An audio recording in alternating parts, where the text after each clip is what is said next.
When you heard the news that Iran had successfully destroyed Tel Aviv's largest power substation, that the lights went out across Israel's most modern, most Western, most supposedly invincible city, what was your first emotion? Shock? Fear? Maybe a kind of dark, uncomfortable fascination? Good. Hold that feeling. Don't suppress it. Because that feeling, that visceral, instinctive, oh my God, that is data. That tells you something about the assumptions you have been carrying, perhaps your whole life, about who is powerful and who is not, about who can be touched and who cannot dot. And today, I want to examine those assumptions. I want to break them open like a walnut and show you what's inside. Because here is what I believe, and I have believed it since 2024 when I made my predictions about this conflict. What happened in Tel Aviv is not a military event. It is a civilizational signal. And if you only read it as a military event, you will understand absolutely nothing. For 20 years, the world has been sold a story. The story goes like this. Israel is a military superpower. It has the Iron Dome. It has the arose system. It has the David sling. It has American backing, American technology, American intelligence. It is, in the language of the think tanks and the Pentagon briefings, a qualitative military edge that cannot be erased, cannot be matched, cannot be penetrated. That is the story. Iran launched up to 1,000 ballistic missiles and drones at Israel, and about 90% were intercepted. That sounds impressive, doesn't it? And it is impressive, genuinely. Technologically, the Iron Dome, the Arrow, the combined US-Israeli air defense network, it is a marvel of engineering. I say this without sarcasm. But here is the question that nobody in Western media wants to ask. What about the other 10%? If I fire 1,000 missiles at you, and 10% get through, that is 100 missiles landing on your cities. 100. The Iranian missiles and drones that made it past Israel's interceptors struck neighborhoods in Tel Aviv and Haifa, damaging apartment buildings. Al Jazeera Iranian counterstrikes hit the Israeli port city of Haifa, bombed buildings in the central city of Petah Tikva, and pierced through Israel's air defenses, hitting neighborhoods in Tel Aviv for a third day. They also damaged a US embassy building. Think about that symbol for a moment. The embassy of the most powerful nation on earth, physically struck by Iranian ordnance.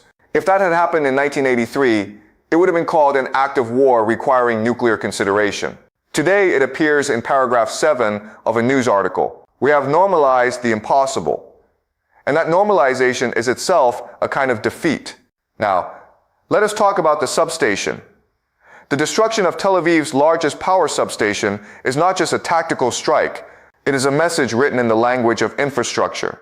And to read that message, you need to understand something about how modern war has changed. The 20th century was a war of armies. You defeated your enemy by destroying his soldiers, his tanks, his planes. The Clausewitzian model, you find his center of gravity, you strike it, you break his will to fight.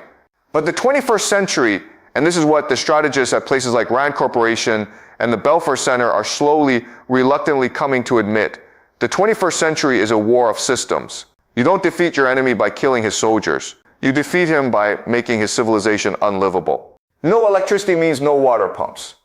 No water pumps means no hospitals functioning at full capacity. No hospitals means the wounded die. But even before the wounded die, no electricity means no air conditioning in July in Tel Aviv. No refrigeration. No charging of phones. No internet. No coordination. No normalcy. A modern Western-style city is extraordinarily fragile. It is optimized for comfort and efficiency, not resilience. It is the opposite of a bunker. Every skyscraper, every data center, every stock exchange, the Tel Aviv Stock Exchange was up 67% since the October 2023 attacks, by the way, which tells you about investor confidence. All of that depends on an unbroken chain of electrical infrastructure. Snap one link in that chain and the whole system begins to shudder. Iran understood this. And this is what I told my students in 2024 when I was developing the Iran Trap episode. Iran has been studying Israel for 40 years. 40 years of proxy war, of intelligence gathering, of watching, waiting, learning. They know where the substations are. They know which hospitals have backup generators and which don't. They know the load-bearing nodes of Israeli civilian infrastructure. The substation strike was not improvised. It was planned. It was the product of patient, methodical, strategic thinking that the Western media consistently underestimates because it cannot reconcile backward theocracy with sophisticated military planning. That is a racist assumption dressed up as geopolitical analysis, and it has cost the West enormously. Part 3, the trap, and how Israel walked into it. Now I want to go back to something fundamental, because I think there is a profound irony at the heart of this entire conflict. And it is an irony that history will record with a kind of cold clarity. The 12-day war began when Israel bombed military and nuclear facilities in Iran in a surprise attack, assassinating prominent military leaders, nuclear scientists and politicians, killing civilians, and damaging or destroying air defenses. Israel struck first, remember that. Israel struck first in June 2025. And the logic from the Israeli perspective was ironclad. Iran is approaching nuclear capability. Strike now before it's too late. Decapitate the nuclear program. Take out the scientists, the facilities, the air defenses. Create a fait accompli. This is the same logic that has animated Israeli strategic thinking since Osirak in 1981 when they bombed Iraq's nuclear reactor. It worked then. So why not now? Here's why not. In 1981, Iraq was isolated. Saddam Hussein had no meaningful allies, no sophisticated missile arsenal, no decades of institutional preparation for exactly this kind of strike. He was caught flat-footed. Iran in 2025 is not Iraq in 1981. Iran has spent 40 years preparing for the moment Israel strikes. Iran retaliated with over 550 ballistic missiles and over 1,000 suicide drones hitting civilian population centers, one hospital, and at least 12 military, energy, and government sites, one hospital. Let that sit with you. This is the trap. And I called it the Iran trap for a reason. The trap is not that Iran is stronger than Israel militarily. It isn't. Not in a conventional symmetrical sense. The trap is asymmetric escalation. The trap is that Israel can win every tactical exchange and still lose the war. Because Iran's strategic objective is not to defeat the IDF in the field. Iran's strategic objective is to demonstrate that Israeli civilians are not safe. That Tel Aviv is not a sanctuary. That the Iron Dome is not a guarantee. Once you understand that, the Substation strike makes perfect sense. It is not about destroying Israel's military. It is about destroying Israel's psychology. Part 4, the information war. And who is losing it? But here is something equally important that I want you to think about. And this gets into territory that makes people uncomfortable.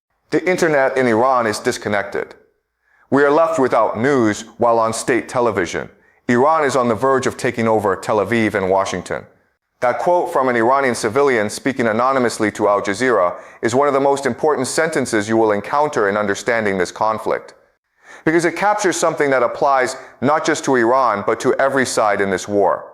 Every side is operating inside its own information bubble. Every side is being fed a narrative optimized for morale, not accuracy. The Tehran Times posted a video generated using AI that claimed to show destruction in Tel Aviv. Grok, an AI chatbot developed by XAI, falsely identified the fake videos as authentic footage of the war in some cases. Think about the implications of that. An AI tool used by millions of people to make sense of the world validated fabricated war footage. Automatically, without hesitation. We are in an era where the information environment is not just contested, it is shattered. There is no longer a shared reality in wartime. There is your reality and my reality and the algorithm's reality, and they may have almost nothing in common. Researchers uncovered an Iranian-influenced network of 3,000 Twitter accounts posing as Israelis expressing opposition to the war and blaming Benjamin Netanyahu. 3,000 fake accounts. Curated, coordinated, persistent. This is not propaganda in the old sense, dropping leaflets from airplanes. This is cognitive infrastructure warfare. This is the attempt to colonize the minds of your enemy's population, to make them doubt their own government, to fracture their social solidarity from the inside. And here is the uncomfortable truth.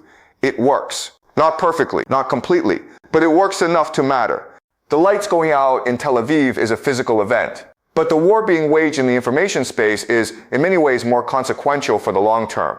Because infrastructure can be rebuilt. Change minds, or more precisely, minds that have lost the ability to trust any information source, those are much harder to repair. Part 5, the historical pattern. What does this actually mean? I want to step back from the immediate headlines.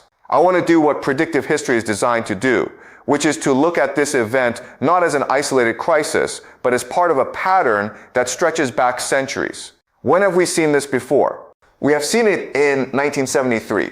Egypt and Syria crossed the Bar-Lev line in the Yom Kippur War, surprising in Israel that had become overconfident after 1967. Israel survived, but the psychological blow was catastrophic.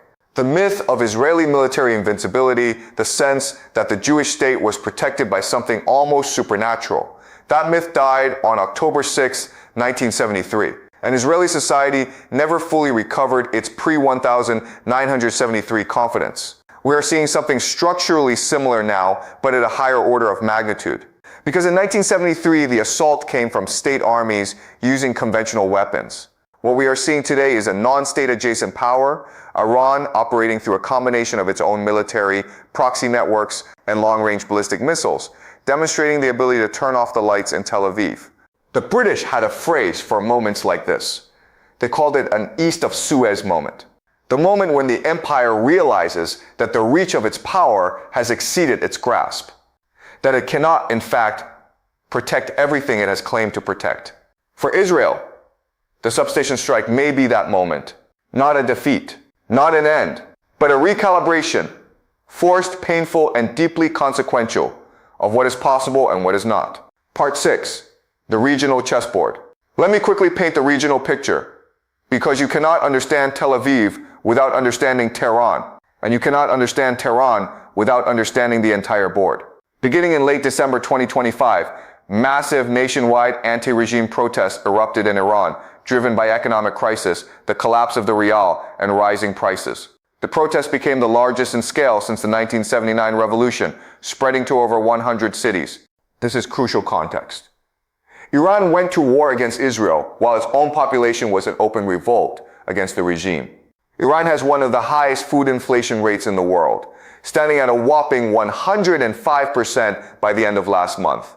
That included a 207% inflation rate for cooking oil, 117% for red meat, 108% for eggs and dairy.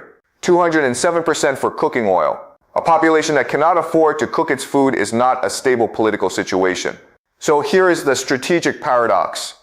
The Iranian regime needed this war. Not just to stop Israeli strikes on its nuclear program, though that mattered, but to survive politically. External war has always been the last resort of a regime that cannot solve its internal contradictions. Rally the nation around the flag. Make the Israeli enemy so vivid, so immediate, so threatening that the question of cooking oil becomes secondary.